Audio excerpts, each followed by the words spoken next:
तेरे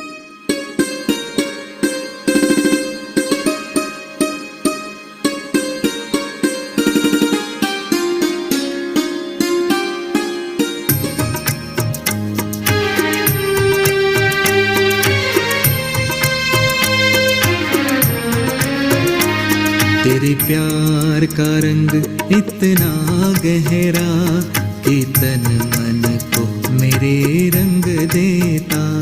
तेरे प्यार का रंग इतना गहरा कि तन मन को मेरे रंग देता। तेरी याद में ऐसा जादू है, तेरी याद में ऐसा जादू है, जीवन परिवर्तन कर देता। ओ मेरे बाबा, ओ मेरे बाबा, मेरे बाबा, ओ मेरे बाबा। तेरे प्यार का रंग इतना गहरा कि तन मन को मेरे रंग देता। तेरे प्यार का रंग इतना गहरा कि तन मन को मेरे रंग देता।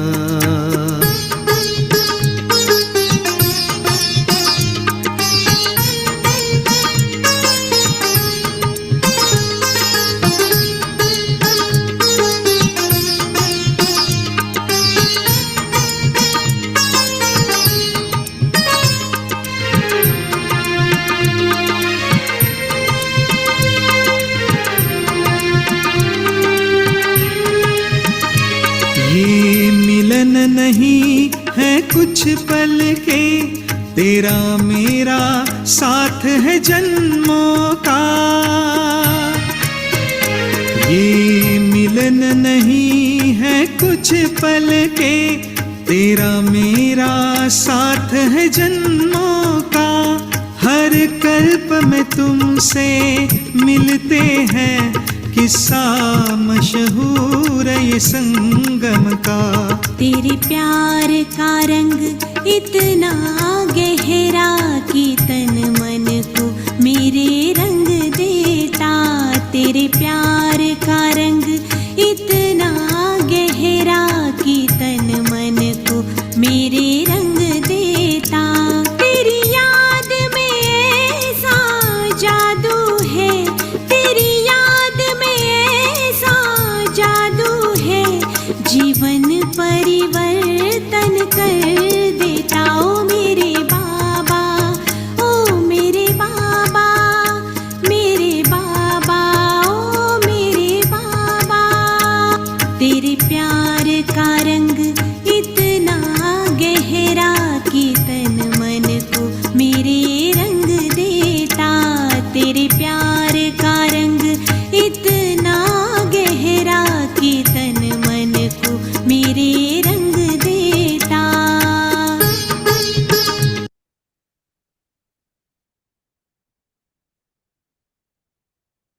ओम शांति। दो युगों से प्यारे बाबा को पुकारते, उसके प्यार की एक बूंद की हम प्यासी आत्माएं अब वर्तमान संगम युग पर प्यारे बाबा को न सिर्फ हमने पहचान लिया, लेकिन फलक से कहते, रूहानी नशे से कहते कि हमने उसे पा लिया। सिर्फ एक पल के लिए नहीं, कुछ क्षणों के लिए नहीं, लेकिन वो मेरा हो गया सदा के लिए। वो मेरे साथ साथ रहता है, हर पल मेरा उसके संग बीतता है। ऐसे प्यारे प्रभु के संग में हम उन्हीं के समान गुण और शक्तियों के रंग में रंगते जाते हैं। भले ही जब ज्ञान में हम चलते हैं, बहुत सारे नए कॉन्सेप्ट होते हैं, आत्मा बहुत कमजोर होती है, और उस हिसाब से जब शुरुआत होती है ज्ञान में चलने की, तो कई तरह की माया की समस्याओं से कभी हम हारते, कभी जीतते, कभी स्थिति कैसी रहती, कभी कैसी रहती। वो हमारी एक बचपन की स्टेज है। लेकिन ज्ञान में जितने जितने हम पुराने होते जाएंगे, उतना अवस्था हमारी परिपक्व होती जाती है। हार की परसेंटेज कम होकर जीत के परसेंटेज बढ़ती जाती है, और धीरे धीरे वो स्टेज जो बाबा हमारी देखना चाहते हैं, संपूर्ण विजय, संकल्प मात्र भी माया से हार न खाने वाले, किसी भी विघ्न के वशीभूत न होने वाले, ऐसे कर्मातीत वानप्रस्थी अवस्था, वो लक्ष्य है हमारे अंतिम, इस जीवन का अंतिम लक्ष्य है। और आज उसी लक्ष्य को बाबा ने बहुत अच्छे तरीके से हमारे सामने स्पष्ट किया है। जैसे लौकिक आयु के हिसाब से भी छोटा बच्चा जैसे नादानियां करता है, अटखेलियां करता है, कई तरह के नखरे करता है ना, तो कोई बड़ा व्यक्ति, कोई मैच्योर पर्सन अगर ऐसा करना शुरू करे तो उसको तो लोग पागल कहेंगे ना, कहेंगे बचपन की बातें बचपन में ही अच्छी लगती है, बड़ा हो तो बड़े की तरह चले, बड़े की तरह जिम्मेवारी लेनी होती है, बड़े की तरह कार्यकुशलता उसमें दिखनी चाहिए, बड़े की तरह मैनर्स दिखने चाहिए। तो बिल्कुल इसी तरह से संगमयुगी ब्राह्मण जीवन का बचपन हमारा जैसा भी बीता, लेकिन अब समय के साथ साथ जैसे जैसे हम पुराने होते जा रहे हैं, तो क्या सच में वो महारथी वाली स्टेज हमारी है? क्या अभी भी हम कर्म करते हुए डावाडोल स्थिति होती है, कभी निश्चय कभी संशय में होते हैं, कभी हार कभी जीत होती है, या सदा एक रस होकर चलते हैं? इन सब बातों को बाबा ने बहुत अच्छे से रियलाइज करवाया है। इस तरह से बाबा ने प्रश्न पूछे हैं, ऐसा आवाहन किया है हम बच्चों की उस संपूर्ण अवस्था का, जो हमें भी अंदर से एकदम उमंग आता है, जोश आएगा सुनते हुए कि हाँ बाबा, ये तो हमें ही बनना है, हम बन के दिखाएंगे। बहुत उमंग उत्साह भरने वाली, रियलाइजेशन कराने वाली बाबा की आज की मुरली 7 मार्च 1984 की मुरली का सार है, कर्मातीत वानप्रस्थी आत्माएं ही तीव्र गति की सेवा के निमित्त। कर्मातीत वानप्रस्थी आत्माएं ही तीव्र गति की सेवा के निमित्त है। तो वानप्रस्थी कर्मातीत स्थिति में स्थित कराने वाली सदा कर्मातीत शिव बाबा बोले अपने बच्चों के प्रति बाबा के महावाक्य। हम बिल्कुल बाबा के सामने अपने आप को देखते हुए एक एक महावाक्य को ग्रहण करेंगे। बाबा कहते, मधुबन वरदान भूमि, समर्थ भूमि, श्रेष्ठ संग की भूमि, सहज परिवर्तन की भूमि, सर्व प्राप्तियों के अनुभव कराने वाली भूमि है। देखो मधुबन धरनी का कितना सुंदर महत्व बाबा ने पहले ही महावाक्य में बताया। 5 शब्द, 5 विशेषताएं मधुबन भूमि की बाबा ने बताई। एक वरदान भूमि, दूसरा समर्थ भूमि, तीसरा श्रेष्ठ संघ की भूमि, बाबा का भी और ब्राह्मण परिवार का भी श्रेष्ठ संघ मिलता है। चौथा सहज परिवर्तन की भूमि है। मधुबन में कोई संकल्प लेकर आओ, उसमें बाबा की एक्स्ट्रा मदद होती है, इसलिए जल्दी परिवर्तन आ जाता है, इजीली परिवर्तन आ जाता है। और 5वां सर्व प्राप्तियों के अनुभव कराने वाली भूमि, क्योंकि मधुबन माना जैसे सागर से मिलन हो जाता है, तो बहुत सारी प्राप्तियों से, सर्व प्राप्तियों से भरपूर हो जाती है आत्मा। तो ऐसी भूमि पर आकर सभी स्वयं को संपन्न अर्थात सब बातों से भरपूर अनुभव करते हो, कोई अप्राप्ति तो नहीं है। जो सर्व खजाने मिले हैं उनको सदा काल के लिए धारण किया है, ऐसे समझते हो कि यहां से सेवा स्थान पर जाकर महादानी बन, मधुबन में तो भरपूर हो गए बादल, अब यहां से अपने अपने सेवा स्थान पर जाकर महादानी बन, यही शक्तियां, सर्व प्राप्तियां, जो भी खजाने बाबा ने दिए, वह सर्व को देने के निमित्त बने। लक्ष्य रहता है मधुबन जाते हैं तो कि अपने आप को तो भरपूर करके ही आना है, लेकिन इतना भरना है, इतना भरना है कि आकर हम औरों के लिए महादानी बन सके, उनको भी वो प्राप्तियां अनुभव करा सके। बाबा फिर एक प्रश्न और पूछ रहे हैं, सदा के लिए स्वयं को विघ्न विनाशक समाधान स्वरूप अनुभव किया है। स्व की समस्या तो अलग रही, लेकिन अन्य आत्माओं के समस्याओं के भी समाधान स्वरूप, ये स्टेज बाबा हमारी देखना चाहते।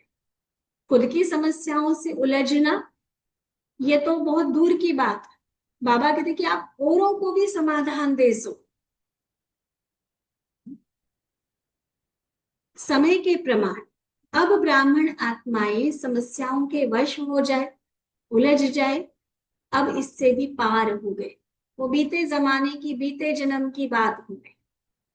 समस्याओं के वश होना यह बाल अवस्था है, इस ईश्वरीय जीवन का बचपन है, जब आत्मा कमजोर है, अभी ज्यादा ताकत बाबा से ली नहीं है, अभी सारे कॉन्सेप्ट्स क्लियर नहीं है, अभी धारणाओं की शक्ति आत्मा में नहीं भरी है।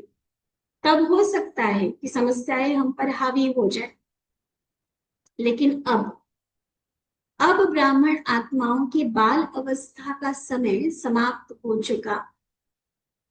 युवा अवस्था में मायाजीत बनने की विधि से महावीर बने, सेवा में चक्रवर्ती बने, अनेक आत्माओं के वरदानी महादानी बने, अनेक प्रकार के अनुभव कर महारथी बने। ठीक है, बाल अवस्था क्या थी? समस्याओं में उलझ रहे थे, बहुत स्ट्रगल वाली अवस्था होती है, अपने आप को बनाने में, ज्ञान में निश्चय बिठाने में मेहनत लगती, तो वो बाल अवस्था होती है। फिर युवा अवस्था क्या है?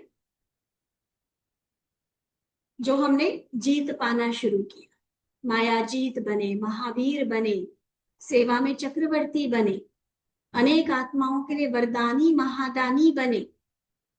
ये युवा अवस्था बाबा बता रहे, महारथी वाली अवस्था। अब कर्मातीत वानप्रस्थ स्थिति में जाने का समय पहुंच गया है।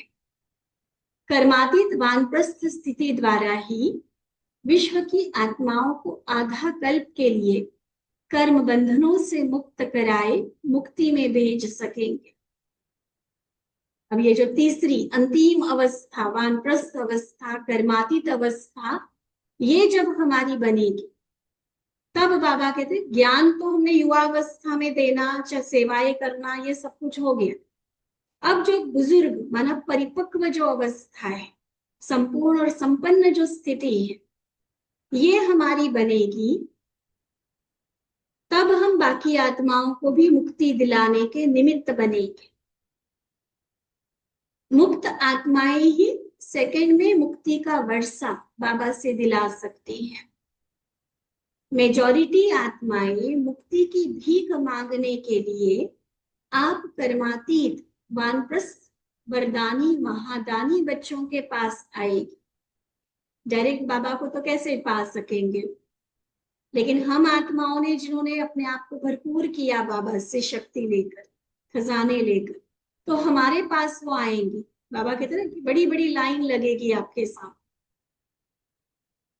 जैसे अभी आपके जड़ चित्रों के आगे कोई मंदिरों में जाकर प्रार्थना कर सुख शांति मांगते हैं, कोई तीर्थ स्थानों पर जाकर मांगते हैं, कोई घर बैठे मांगते हैं, जिसकी जहां तक शक्ति होती है वहां तक पहुंचते हैं। चाहे घर में करे, चाहे आसपास लोकल जो मंदिर होता है वहां जाकर करे, चाहे कोई बड़े तीर्थों पर जाए, लेकिन यथाशक्ति करते हैं और यथाशक्ति यथा फल की प्राप्ति भी होती है। कोई दूर बैठे भी दिल से करते हैं, और कोई मूर्ति के सामने तीर्थ स्थान व मंदिरों में जाकर भी सिर्फ दिखावे मात्र करते हैं। नाम होगा तीर्थ स्थान, करना चाहेंगे टूर, तो वो बात बनती नहीं ना, वो फिर भावना ही नहीं है तो फल कैसे मिलेगा। सिर्फ स्वार्थवश करते हैं। उन सब हिसाब अनुसार जैसा कर्म जैसी भावना वैसा फल मिलता है। हिसाब बहुत एक्यूरेट है बाबा के पास। इंसान भ्रमित हो सकता है किसी के बाहरी चाल चलन को, उसके व्यवहार को, उसके दिखावे को देखकर, लेकिन बाबा तो भावना को समझता है ना, कि कौन कितनी गहरी भावना से, लगन से करता है। शरीर से वो वहां पहुंच रहा है या नहीं पहुंच रहा, ये बाबा के लिए मायने नहीं रखती बात, न कर्म फिलॉसफी से मायने रखती। जिसका जैसा कर्म होगा, जैसी भावना, ऑटोमेटिकली ये कुदरत है, उसको वैसा ही फल मिलेगा। ऐसे मंदिरों का एग्जाम्पल देकर, भक्तों का मिसाल देकर बाबा कहते हैं, ऐसे अब समय प्रमाण आप चैतन्य महादानी वरदानी मूर्तियों के आगे भी प्रार्थना करेंगे। चाहे स्थूल रूप में आएंगे, चाहे अपने अपने स्थान से पुकारेंगे। कोई सेवा स्थान रूपी मंदिरों में पहुंचेंगे, कोई महान तीर्थ मधुबन तक पहुंचेंगे, और कोई घर बैठे साक्षात्कार करते दिव्य बुद्धि द्वारा प्रत्यक्षता का अनुभव करेंगे। चाहे घर बैठे, चाहे सेंटर पर आकर, चाहे मधुबन महातीर्थ पर पहुंचकर, वो प्रत्यक्षता का सीन सब देखेंगे। सम्मुख न आते भी स्नेह और दृढ़ संकल्प से प्रार्थना करेंगे। मनसा में आप चैतन्य फरिश्तों का आवाहन कर मुक्ति के वर्षे की अंजलि मांगेंगे कि बस बहुत हो गया, अब हमें मुक्ति दो। थोड़े समय में सर्व आत्माओं को वर्षा दिलाने का कार्य तीव्र गति से करना। अब ऐसे कोई मुक्ति मांगने आ रहे हैं, लाइन लगाकर खड़े हैं हमारे सामने, या घर बैठे हमारे लाखों आत्माएं आवाहन कर रही है, तो हम उनको ये थोड़ी कहेंगे पहले 7 दिन का कोर्स करो, 2 महीना मुरली सुनो, उसके बाद तुम्हें प्राप्ति होगी। नहीं, देने की जो स्पीड है वो भी हमें इतनी तेज करनी, तीव्र गति से ये सेवा का कार्य बढ़ाना होगा। जैसे विनाश के साधन रिफाइन होने के कारण तीव्र गति से समाप्ति की निमित्त बनेंगे। तड़फना भी नहीं पड़ेगा, सेकंड में बॉम्ब गिरा और आत्मा उड़ी। फास्ट साधन बना लिए ना साइंस वालों ने। ऐसे आप वरदानी महादानी आत्माएं, आप वरदानी महादानी आत्माएं अपने कर्मातीत फरिश्ते स्वरूप के संपूर्ण शक्तिशाली स्वरूप द्वारा सर्व की प्रार्थना का रेस्पॉन्ड, मुक्ति का वर्षा दिलाएं। वो स्थिति अपनी इमर्ज करो।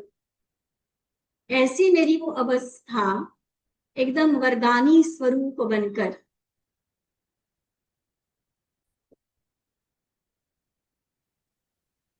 देखो अपना वरदानी स्वरूप, एकदम कर्मातीत फरिश्ता स्वरूप, संपूर्ण शक्तिशाली स्वरूप। और हमारे द्वारा जो भी आत्मा हमारे चाहे संपर्क में, सामने, सम्मुख आ रही है, चाहे कहीं भी विश्व के किसी कोने में बैठकर मुझे याद कर रही है, मेरे फरिश्ते स्वरूप का आवाहन कर रही है, उस हर एक आत्मा को मेरे द्वारा मुक्ति का वर्षा मिल रहा है देने वाला बाबा, लेकिन निमित्त बाबा मुझे बना रहा है। ऐसी योग्य इंस्ट्रूमेंट बाबा का बनकर हम आत्माओं की आश पूरी कर रहे हैं, उन्हें मुक्ति का वर्षा दिला रहे हैं। देखो ऐसा सीन ना बार बार मन में इमर्ज करना चाहिए। क्या बाबा मेरे से चाहता है, मेरा लक्ष्य क्या है, क्या मेरे जीवन का उद्देश्य है। ये सेवा बाकी जो हमारी चलती है ना, अलग अलग तरह के प्रोग्राम्स और ये सब कुछ, ये तो खेल पाल है। असली सेवा हमारी ये है कि उस स्थिति तक हम अपने आप को पहुंचाए जो अपने आप आत्माओं को हमारे द्वारा मिलता रहे। जैसे मान लो हम अपने कपड़ों पर, बॉडी पर मान लो परफ्यूम छिड़क कर जाते हैं, बहुत अच्छे से स्प्रे करके जाते हैं। तो जहां जाएंगे लोगों को कहना थोड़ी पड़ेगा देखो मेरी कितनी अच्छी खुशबू आ रही है। जहां जहां हम जाएंगे ऑटोमेटिकली वो खुशबू फैलती जाएगी। अब वो हो गया बाहरी परफ्यूम, ना, बाहरी इत्र हो गया। ये जो बाबा कह रहे कि अंदर से अपनी आत्मा को इतना हम स्ट्रांग बनाए, ऐसा शक्तिशाली बनाए, बाबा के हर गुण हर कला से अपने आप को ऐसे भरपूर करे जो स्वतः आत्माओं को हमारे द्वारा वो मिलता जाए, कहना ना पड़े, बुलाना ना पड़े, उनको खुद आएंगे दौड़कर, भिखारी बनकर भीख मांगेंगे हमसे, और तब उन्हें सेकंड में मुक्ति हम दिला सके। तो वो अपनी अवस्था को हमें बार बार इमर्ज करना है। तो तीव्र गति के इस कार्य के लिए मास्टर सर्वशक्तिवान, शक्तियों के भंडार, ज्ञान के भंडार, याद स्वरूप तैयार हो।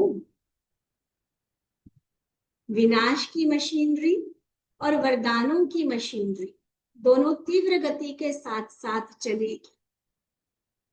बहुत काल से अर्थात अब से भी एवर रेडी, उसको टालो नहीं, आज की बात कल पे, आज से अब से एवर रेडी।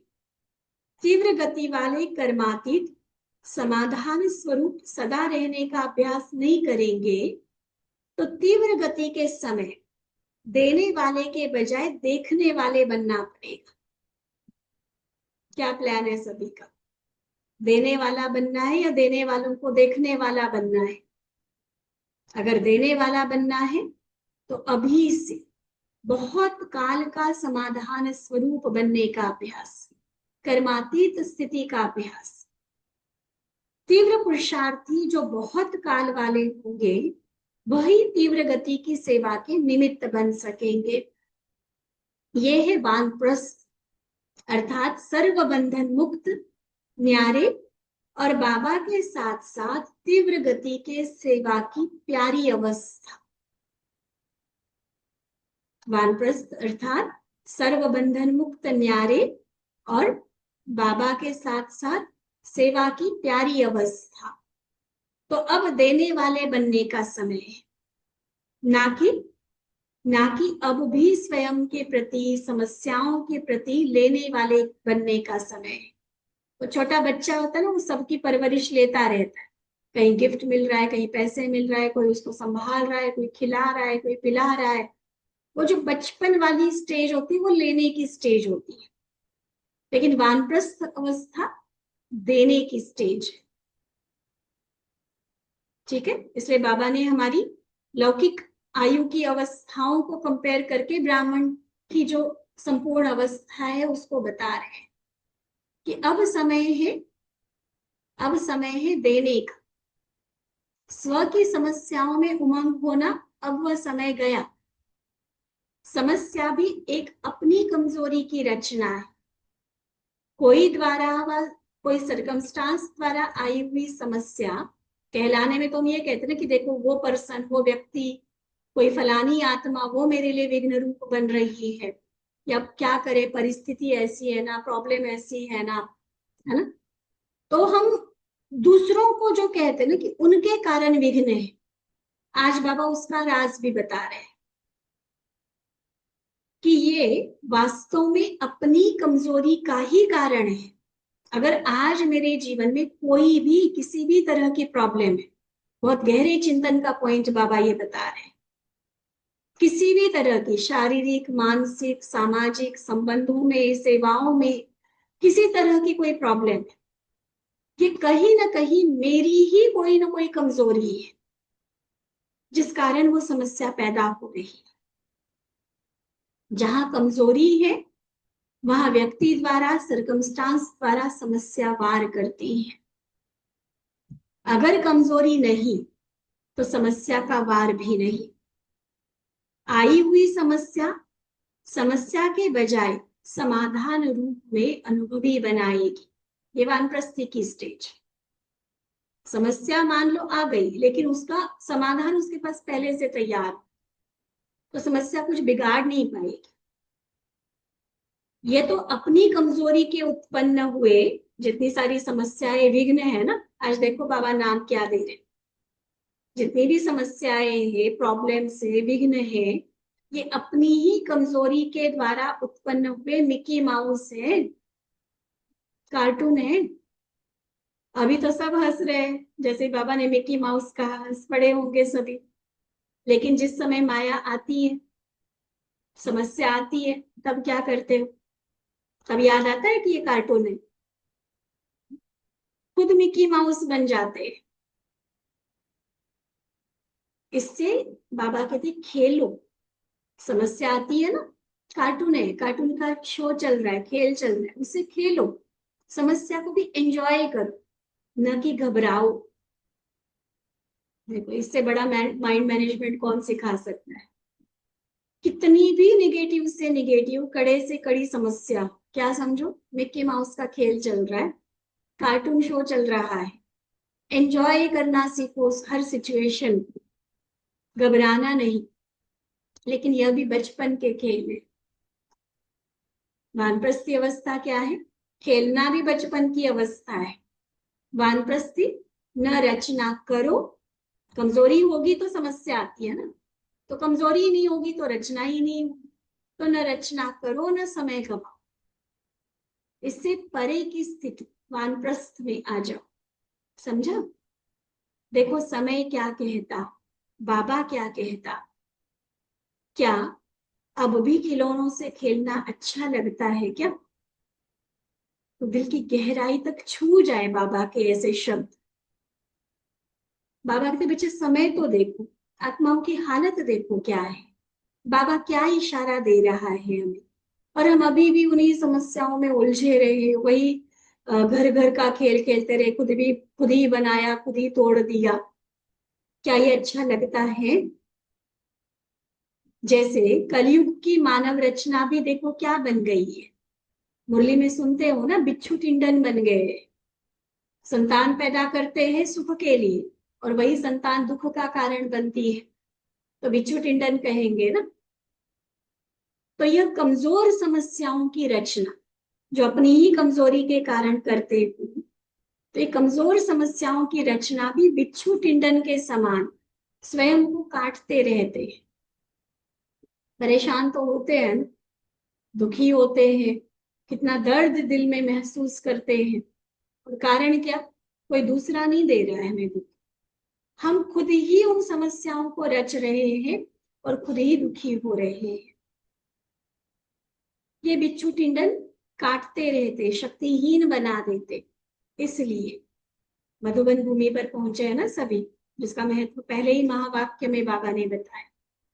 अब बाबा कहते सभी मधुबन से संपन्न बन, यह दृढ़ संकल्प करके जाना कि अब से स्वयं की समस्या को समाप्त किया ही, लेकिन और किसके लिए भी हम समस्या स्वरूप नहीं बनेंगे।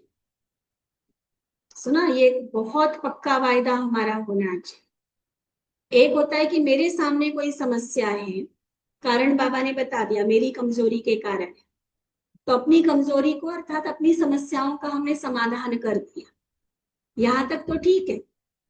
लेकिन कहीं मेरी चाल चलन, मेरा व्यवहार, मेरा डिसिप्लिन, मेरी जो कार्य करने का तरीका है, मेरा जो स्वभाव संस्कार है, हमें ये भी अटेंशन रखना होगा कि कहीं मेरी उपस्थिति भी किसी दूसरे के लिए विघ्न या समस्या तो नहीं बन रही है, कि मैंने अपना रास्ता तो साफ किया और दूसरे के रास्ते में हम बाधा बन गए।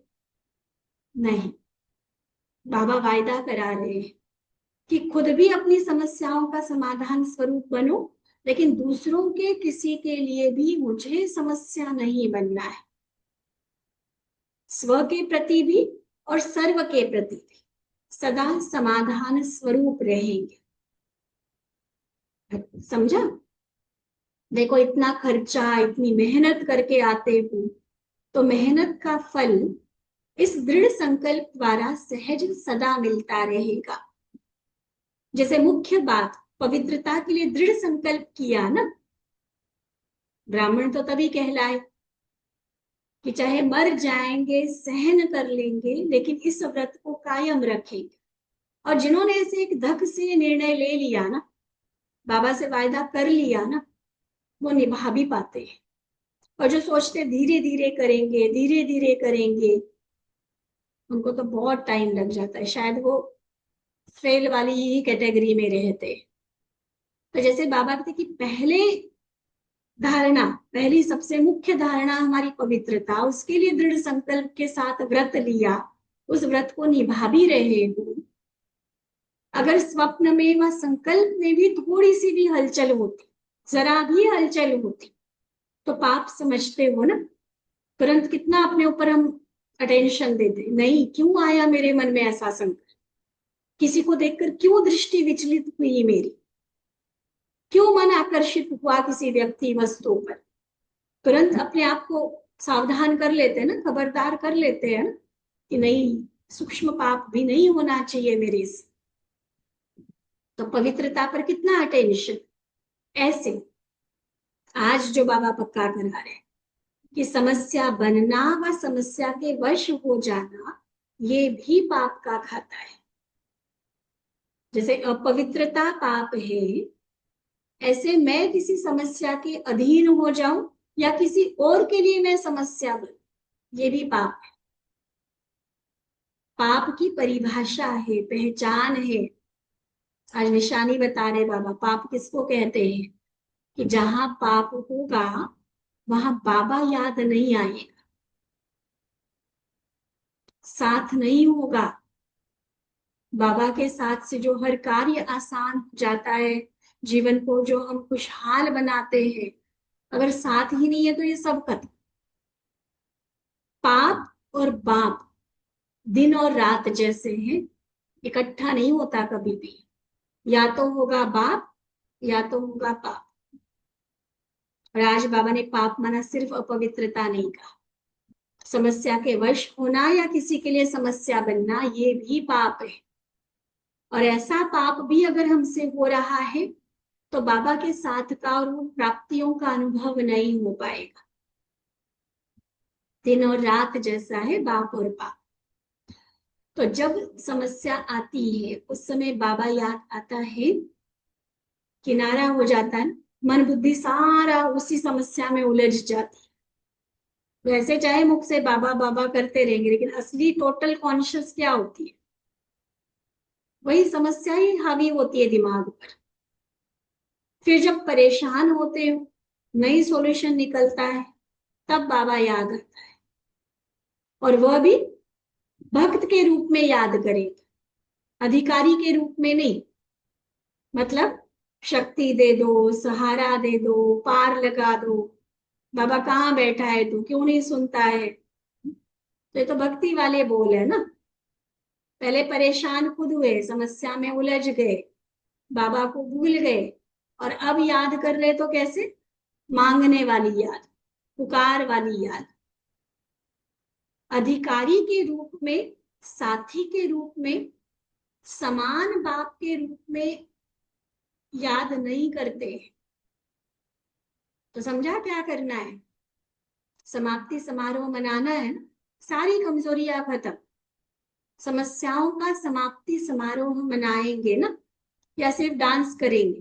कोई भी फंक्शन होता है, सेलिब्रेशन होता है तो डांस करते हैं, तो चलो जी बाबा ने आज भी समारोह बोल दिया तो सिर्फ डांस करके मन को खुश कर दिया, ऐसा तो नहीं करेंगे ना। एक्चुअल समाप्ति हो जाए, हर समस्या समाप्त हो जाए। देखो बच्चे अच्छे अच्छे ड्रामा करते हो ना, अभी यह फंक्शन करना, कौन सा, समस्याओं का समाप्ति समारोह हो।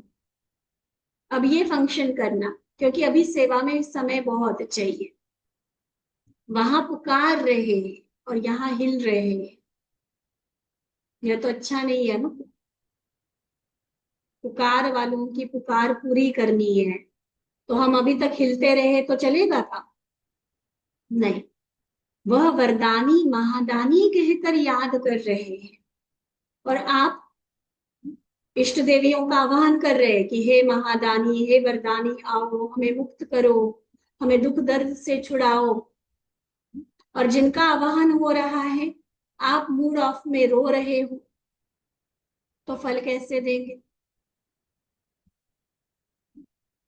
अपने ऊपर हंसी आनी चाहिए बाबा की ये बात सुनकर, रियलाइजेशन वाली हंसी। देखो भक्त मेरे से क्या क्या उम्मीदें लगाकर बैठे हुए हैं।